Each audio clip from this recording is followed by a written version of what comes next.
এই ভিডিওতে আমরা জানব বিএনএস সেকশন 127 ধারা 127।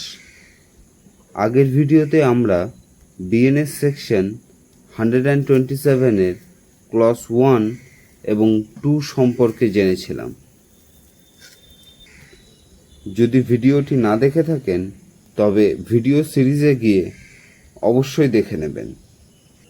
এই ভিডিওতে আমরা বিএনএস সেকশন 127 এর ক্লজ 3 থেকে ক্লজ 8 পর্যন্ত জানব। ক্লজ 3 তে বলা হয়েছে, যখনই কেউ কোনো ব্যক্তিকে 3 দিন বা তার বেশি সময়ের জন্য রংফুলি কনফাইনমেন্ট বা অন্যায়ভাবে কারাবাস করে, তার জন্য 3 বছর পর্যন্ত সাজা হতে পারে, সাথে 10,000 টাকা পর্যন্ত জরিমানা হতে পারে বা দুটোই হতে পারে। ক্লজ 4-এ বলা হয়েছে, যখনই কেউ কোনো ব্যক্তিকে 10 দিন বা তার বেশি সময়ের জন্য রংফুল কনফাইনমেন্ট করে, তার জন্য পর্যন্ত সাজা হতে পারে, সাথে জরিমানাও হতে পারে, যেটি 10,000 টাকার কম হবে না বা দুটোই হতে পারে। ক্লজ 5-এ বলা হয়েছে, যখনই কেউ কোনো ব্যক্তিকে অন্যায়ভাবে কারাবাস করে, এটি জানার পরেও যে কোর্ট থেকে তার বেল অর্ডার এসেছে, তারপরেও যদি সে অন্যায়ভাবে আটকে রাখে, তার জন্য 2 বছরের অ্যাডিশন পানিশমেন্ট হবে, সাথে জরিমানাও হতে পারে। ক্লজ 6-এ বলা হয়েছে, যখনই কেউ কোনো ব্যক্তিকে অন্যায়ভাবে কারাবাস করে এবং এমন জায়গায় তাকে বন্দি করে রেখেছে যেখানে পুলিশ বা তার বাড়ির লোকজন খুঁজে না পায়, তখন এক্ষেত্রে রংফুলি কনফাইনমেন্ট করা ব্যক্তিকে 3 বছর পর্যন্ত সাজা হতে পারে, সাথে জরিমানাও হতে পারে।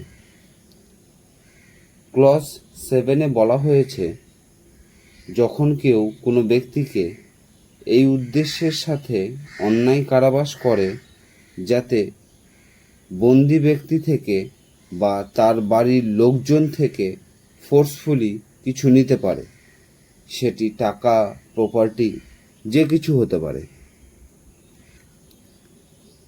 বা কোনো ইল্লিগাল কাজ করতে ফোর্স করছে, তখন এক্ষেত্রে 3 বছর পর্যন্ত সাজা হতে পারে, সাথে জরিমানাও হতে পারে।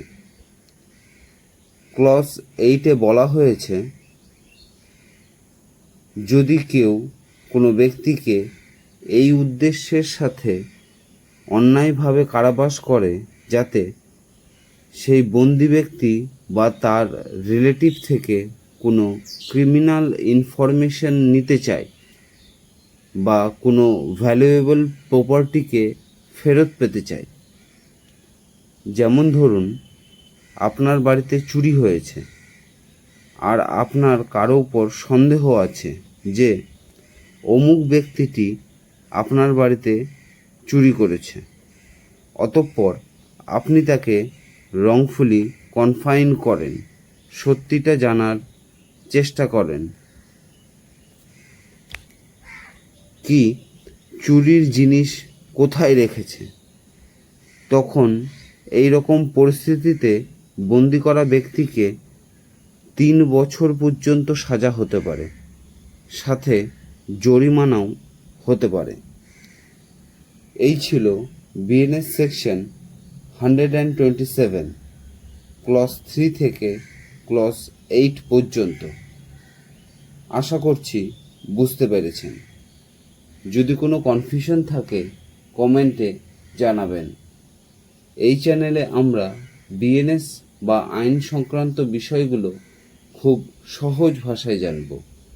যেটি আপনি খুব সহজেই বুঝতে পারবেন।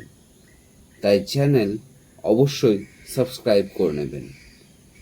ধন্যবাদ।